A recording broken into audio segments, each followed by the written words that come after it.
Hello, this is Askdefacto program. We will update you on COVID-19 and some political and economic events of Mongolia by today. This morning, according to the press conference of the government, there is 26 new cases of coronavirus infection for the last 24 hours in Mongolia.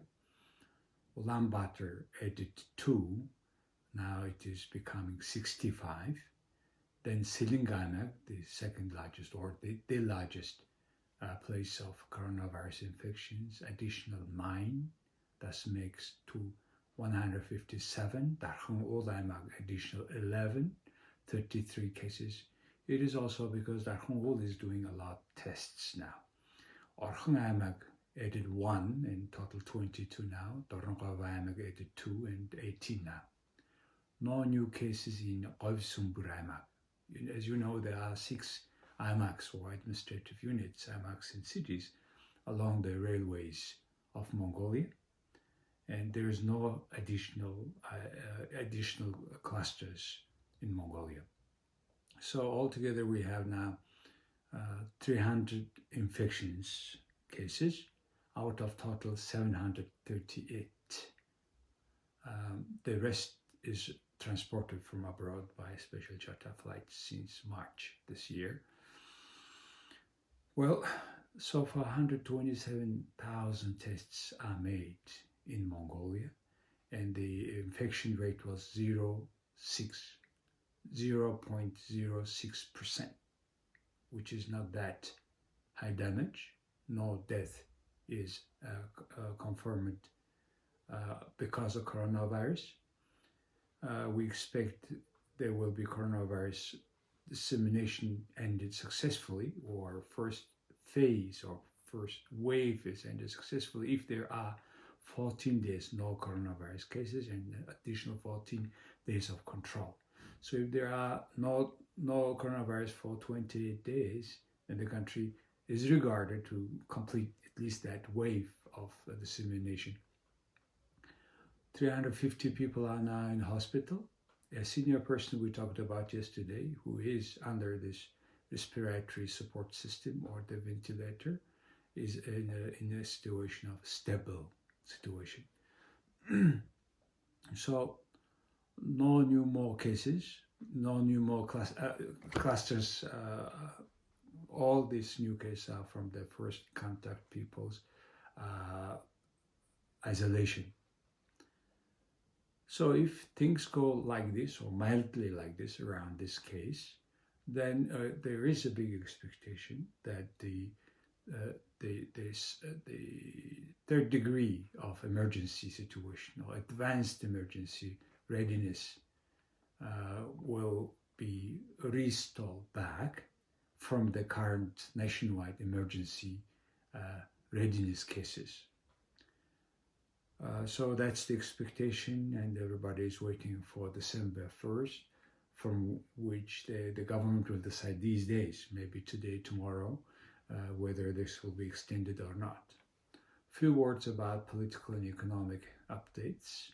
This morning, President Batolga made a speech at Parliament sessions.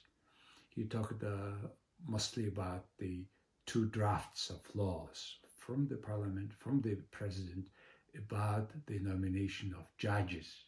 In particular, there is a Judicial General Council of Mongolia consisting of 5 persons, and 3 of them to be, according to the President, to be nominated by Mongolian bar associations, where 6,000 lawyers are members, which he finds it will be more fair.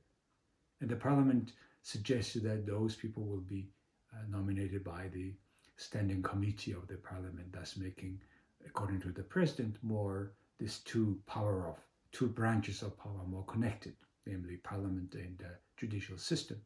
So there was very hard words, speeches this morning about the current state of quality of governance in Mongolia, which are full of corruption, etc. The second one, which I also was asked by another journalist, whether the President promised 1 million tugriks to each household is correct step or not. I was thinking to say that president has no money. He is not authorized to run financial cases of the country, and which is run by the government. In each case, even it is not the government, neither president money.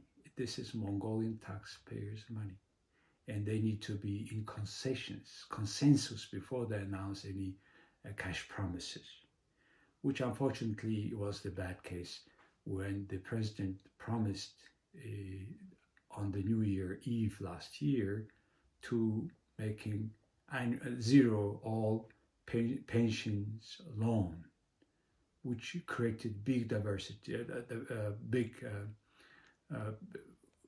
problem in the country, because those people receiving a retirement pension who had not loan kind of discriminated. It cost us almost $1 trillion of budget money or our money. So when the president promises money to the population, it creates no trust in the government, the state of Mongolia. At the same time, we need more trust, particularly at this time of pandemic. Mongolians need to be more united, not like disunited. So that's what my take on this million promise of the president.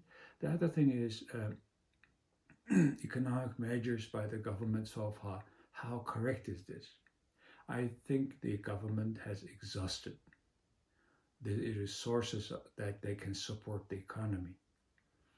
With the previous state of emergency, they were exempting taxes from the social insurance taxes from many companies, and they were giving 200,000 tugliks per month to employees, which was already good support, but it was very expensive support. Now we have limited resources, and according to the study of Chamber of Commerce, if this emergency state will extend it to the end of the month, December 31st, then it will cost loss of over 430,000 jobs. You know, Mongolia total has a labor of 1.1 million people. If half of them half of them will lose their job, this will be irreversible damage to the economy. So that's why we need to stop this emergency state 2 and put back into the 3. On the other hand, we have not lost any life because COVID-19.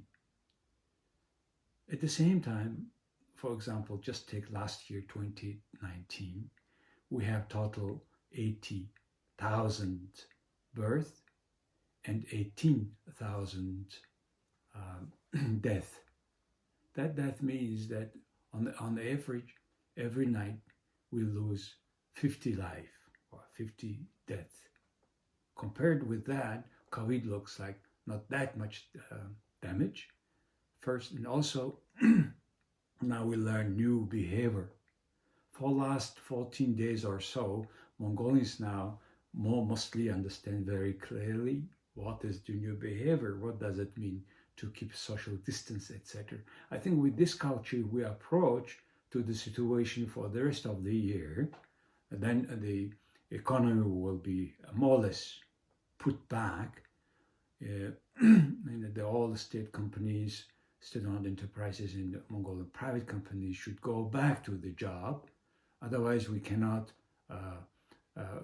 put back the economy on its own path.